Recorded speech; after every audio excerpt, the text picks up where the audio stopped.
Сыктывкаре выбирают лучшего мастера года. Конкуренция высокая. За престижное звание борются 19 педагогов среднеучебных заведений Республики Коми.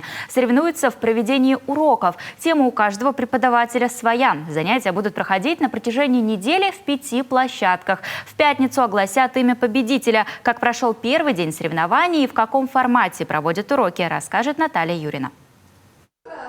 3 насыщенных дня, 5 площадок, 19 педагогов из разных уголков республики. В этом году традиционный конкурс «Мастер года» стал всероссийским. Позади этап заочный. Проходил он в видеоформате.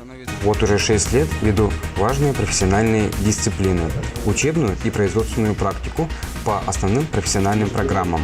Обращение на камеру – этап прошедший. Педагог со студентами лицом к лицу. Список тем разнообразный – от классической аэробики до оказания первой доврачебной помощи. Содержание урока определяют сами педагоги, каждый в своей специальности.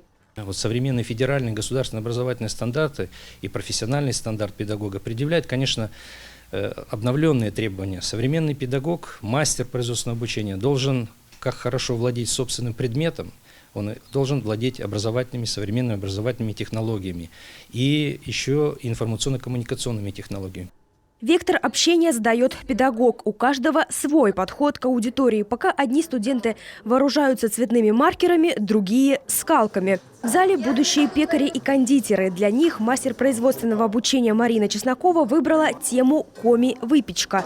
Студентов разделяют по группам. На пекарне несколько минут теории и сразу к практике. Стритфуд по коми мы назвали так тему урока.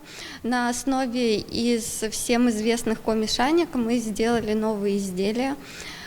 Точнее, студенты сделали, потому что они сами разрабатывали эту начинку, придумывали из продуктов, которые были им сегодня представлены.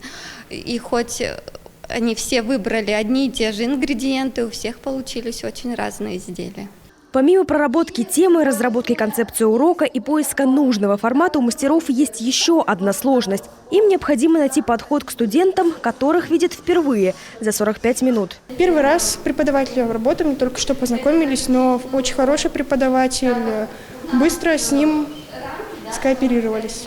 Хорошо все объясняет. А вот другому педагогу из Микуньского железнодорожного техникума достались ребята из студотрядов. Творческий подход к уроку заметен с порога. Рядом с ЖД-билетами на столах лежат ножницы, цветные ручки и фломастеры. По мнению преподавателя, тему предстоит осветить интересную. Обслуживание пассажиров в пути следования. Можно здесь очень различный подход к детям сделать. И творческая работа, и интеллектуальная. И я думаю, у меня все получится. В среднем в день в рамках конкурса проходит по 6 открытых занятий. Финальный звонок с последнего урока раздастся в четверг. А уже в пятницу назовут имя лучшего мастера года. Победитель представит Республику Коми на всероссийском этапе. Наталья Юрина, Олег Костромин, телеканал Юрган.